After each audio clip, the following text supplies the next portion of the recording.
बिस्मिल्लाहिर्रहमानिर्रहीम। Live vlog के साथ जुनेद अंसारी आपकी खिदमत में हाजिर है। आज का एक सवाल और एक पेचीदा मसला आपके सामने मैं रखे देता हूँ।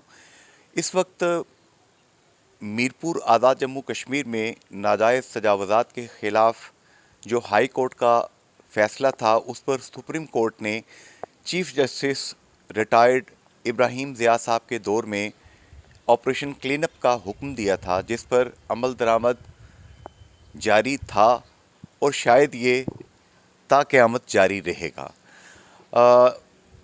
अभी तक टारगेटेड किस्म का ऑपरेशन किया गया है और जो बड़े बड़े माफियाज थे, बड़े बड़े लैंड ग्रैबर्स थे, उन पर किसी भी किस्म की आंच नहीं आई है।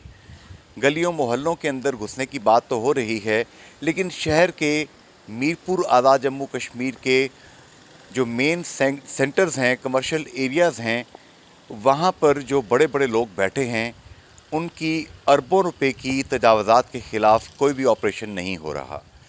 इसके अलावा शहरियों का ये कहना है कि सुप्रीम कोर्ट ने उस वक्त जब ये ऑर्डर दिया था नाजायज़ तजावज़ात को वागज़ार कराने का, तो उस ऑर्डर में सबसे पहली लाइन ये थी कि वो लोग जिन्होंने तमाम शहरियों को रिश्वत लेकर, पैसे लेकर तजावज़ात करवाने में, नाजायज़ तजावज़ात करवाने में मदद की थी, उनको भी कैफ़र किरदार तक पहुंचाया जाए, उनको भी अंजाम तक पहुंचाया जाए।